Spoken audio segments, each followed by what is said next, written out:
बाबुराम, उठा छिटो, घाम झुल्किसक्यो। आज परीक्षा छ, पढ्नु पर्दैन, डराउनु पर्दैन। तपाईँ हुनुहुन्छ नि आमा, मलाई केही गडर लाग्दैन। मेरो छोरा हार्नको लागि होइन, जित्नको लागि जन्मिएको। छोरा कसको त? मेरो हो नि।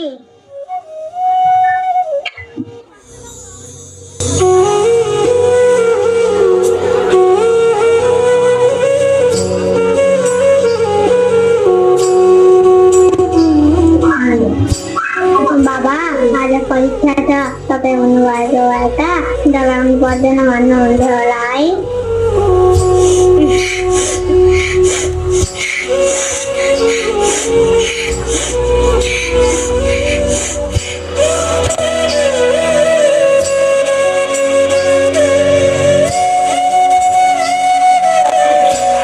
एउटै उमेर, एउटै स्कुल, तर एउटा बालासँग माया र साथ दुवै छ। अर्को बालासँग खाली जिम्मेवारी र मौनता मात्रै छ।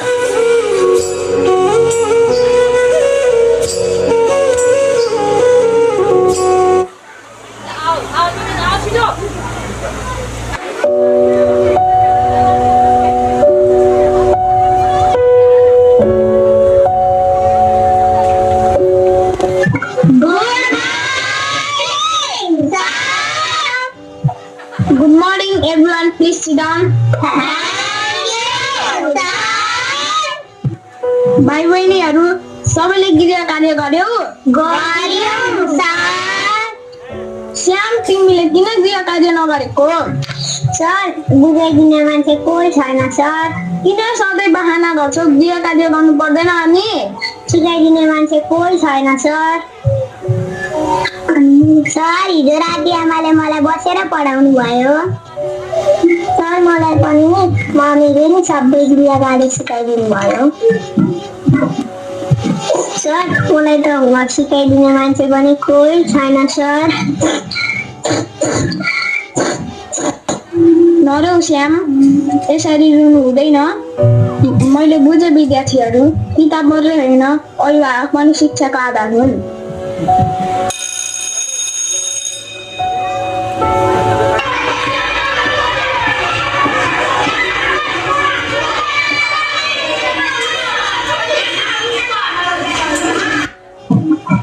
मेरो पनि बुवा आमा भए यसरी नआउनुहुन्थ्यो होला।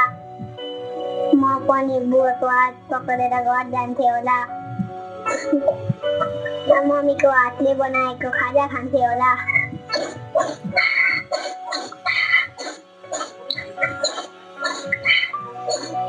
के भयो श्याम, किन एक्लै बसेर रहिरहेको? हेर्नु न आन्टी, सबैको बाबा मम्मी लिन आउनुहुन्छ, मेरो त कोही हुनुहुन्न, कोही लिन आउनुहुन्न आन्टी। हामी छ त श्याम लहरो। मम्मी, श्यामलाई पनि हामीसँग राख्दा हुँदैन?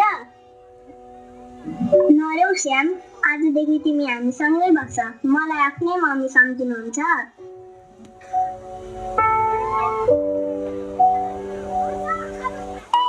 मम्मी, आजदेखि तिमीहरू दुवैजना मेरा छोरा। ल भाइ, त्यहाँ त यस्तो तातो छ कि पिएपछि भोलिपल्टै बिहे गर्न मन लाग्ने। तर के गर्नु, केटी नै छैन। तपाईँको कुरा सुनेर त रुन मन लाग्छ दाइ, तर के गर्नु, आँसु नै आउँदैन। ल है, चिया तातो छ। यो चिया पिएपछि शरीर र दिमाग दुवै तातो हुन्छ। दिमाग त मेरो पहिलादेखि नै तातो छ। किन भन्न भाइ? किन काका? देशको हालत देखेर नि हो केटा। काका, देशको हालत चाहिँ यस्तै हो। मेरो नेटको हालत चाहिँ खराब छ हौ। के भएको यस्तो? घुमेको घुमेच गर्छ, चल्दै चल्दैन त। नेट नचल्दा यत्रो चिन्ता? घरको चामल सकिँदा चाहिँ फेसबुकमा स्ट्याटस हाल्दैनौ त? ए भाइ, चिनी कम छ कि क्या हो चियामा? चिनी त ठिकै छ काका, तर तपाईँको उमेरले गुलियो छुटाउन छोडिसक्यो। यो सरकार जस्तै भयो मेरो जिब्रो पनि कामै नगर्ने। यहाँ यस्तो पाङदुरे गफ सुन्नु भन्दा त ओइ कञ्चन यता आइज न, म एउटा भिडियो बनाउँछु, भिडियो खिचिदेन। धन्न टिकटक फेसबुक इन्स्टा छ र त जस्तो बेरोजगारीले पैसा नपाउने रोजगारी पाएको छ। ल हिँड, कता हो? के थाहा, भाइरल भइहाल्यो भने त पैसा आइहाल्छ नि। पैसाको माला लगाइदिन्छु तँलाई, माला। नापिस तैले।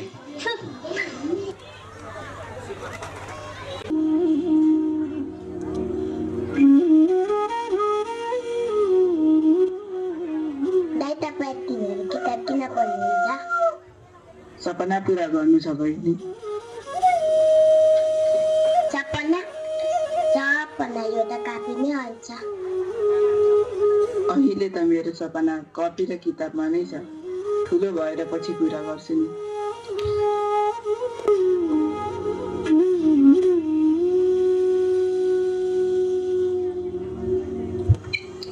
आज त काम पाउनु भयो होला नि त।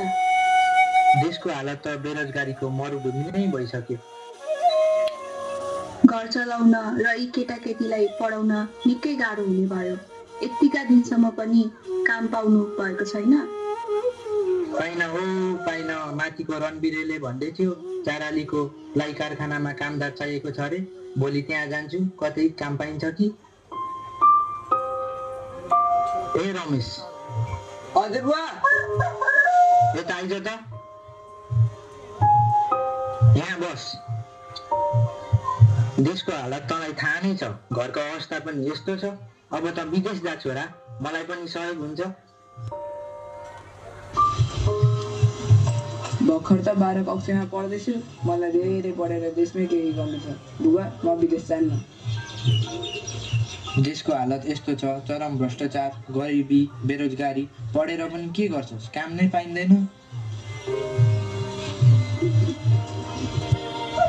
यस्तो होइन बुवा, म मेहनतले पढ्छु, मेहनत गर्छु, एक दिन सफल भएरै छुट्छु। तर बिन्ती छ बुवा, म पढ्दा पढ्दै विदेश जान्न। हन बाउ छोराको गन्थन मन्थन सकिएन। ल खाना खान आउनु सबै। मलाई विदेश पठाउने कुरा नगर्नु है मम्मी। म अब केही वर्ष पढेर यहीँ जागिर खान्छु। अनि बहिनीलाई पनि धेरै पढाउने इच्छा छ। बिस्तारै दुःखका दिन पनि सकिँदै जान्छ मम्मी। ए बाउ, तिमी चाहिँ के भएको आ? रमेश अहिले सानै छ, कहाँ विदेश छ भनेको? पढेर केही गर्छु भन्दैछ, बरु दुःख गरेर पढाउनु पर्छ। न आफ्नो काम छ, न हातमा दाम छ, के भनौ त म। पल्लो घरे साइला दाइको छोरा विदेश गएको 3 महिनामै बाकसमा फर्कियो। कि छोरालाई पनि बाकसमा फर्काउने विचार छ? जाँदैन यो विदेश सिदेश। ल खाना खाऊ सबैले।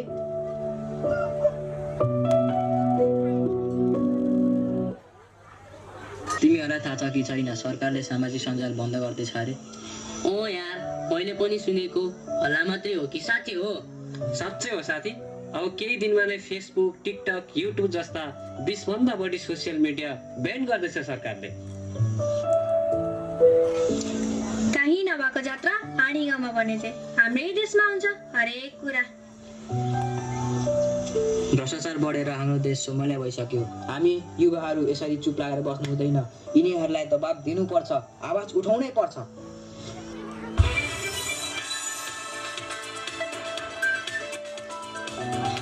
अब सुन्नुहोस् पुरा समाचार।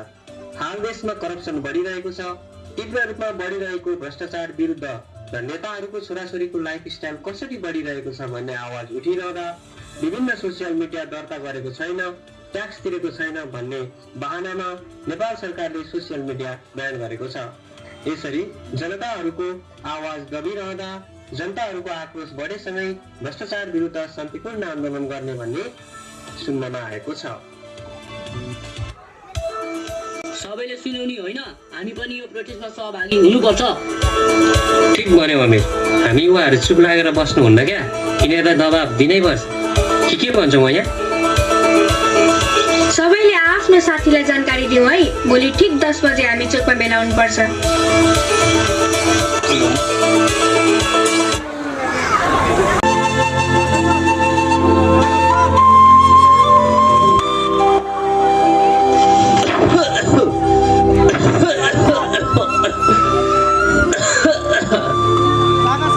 पुरानो व्यथा बल्झ्यो कि क्या हो? साह्रै खोकी चलिरहेको छ बिहानदेखि नै। औषधि नछुट्याइकन खानु न बुवा भन्छु, जहिले औषधि छुट्याउनुहुन्छ त।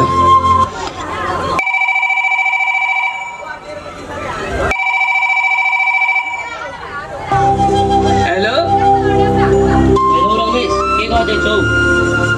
यत्तिकै बुवासँग गफ गर्दैछु। थाहा पायौ नि, सरकारले हाम्रो बोल्ने आवाज पनि बन्द गरेछ। सोसल मिडिया ब्यान र करप्सन विरुद्ध शान्तिपूर्ण आन्दोलन हुँदैछ।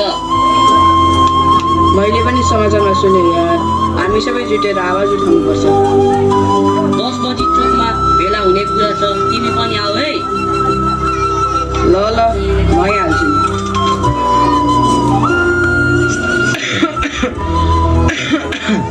कहाँ जाने कुरा गरेको रमेश?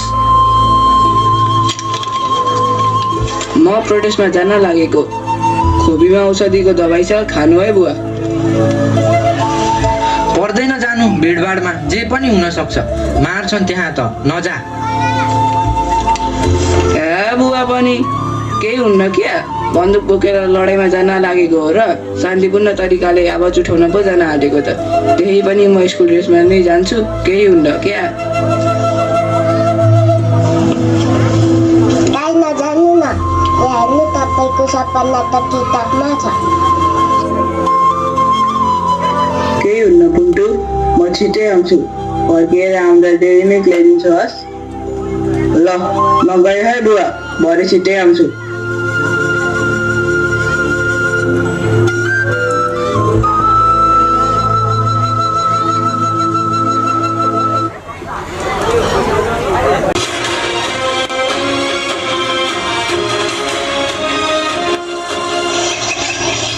सबैको ध्यान आकर्षण गर्छु। उपस्थित हुने क्रम जारी नै छ। सबैले गोलो घेरा लगाएर ध्यानपूर्वक सुन्नुहोला। आन्दोलन शान्तिपूर्ण हुनेछ। कसैले ढुङ्गा मुढा नगर्नुहोला, अपशब्द नबोल्नुहोला। ल सबैजना अगाडि बढौँ, म नारा लाउँछु, सबैले मलाई साथ दिनु होला है त।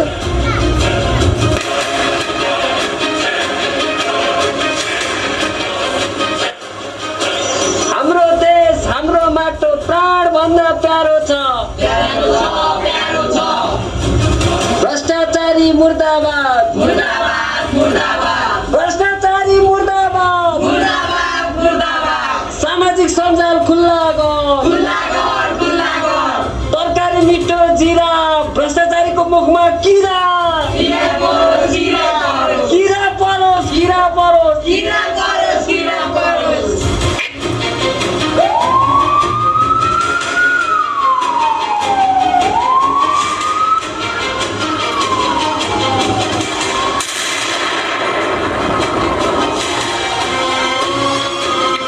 साथीहरू गोली चल्यो यार, मरिन्छ अब, भागो भागो, उता उता भागो।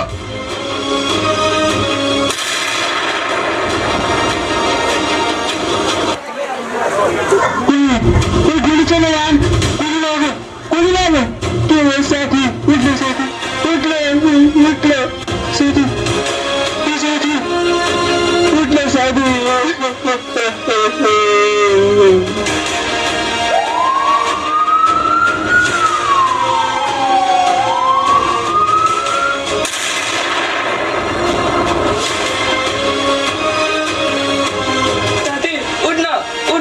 केही बोल्न साथी, अमिर उठ्न हो, उठ्न भनेको।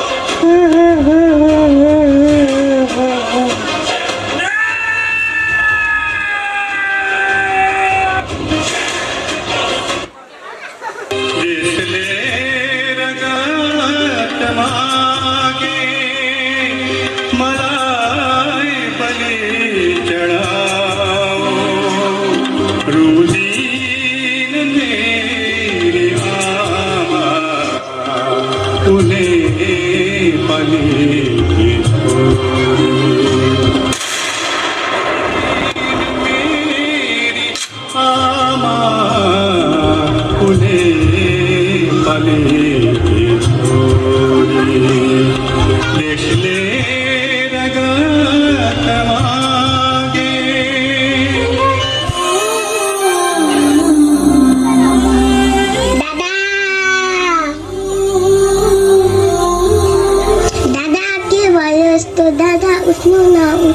उठ्नु न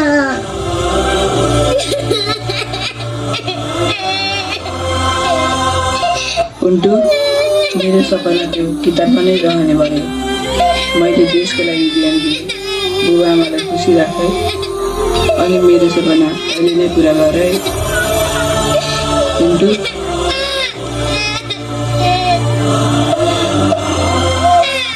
आमाले सोधिले नि खै छोरा भन्लिन्, आमाले सोधिले नि खै छोरा भन्लिन्, राजा खोलो भन्दिए बरै बाबाले सोधिलान् नि खै छोरा भन्लान्, बाबाले सोधिलान् नि खै छोरा भन्लान्, राणा जित्दैछ भन्दिए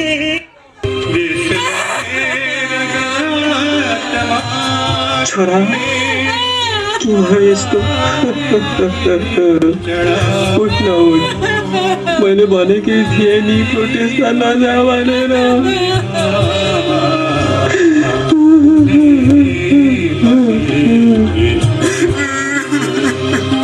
रुलिन मेरी आमा उनी पले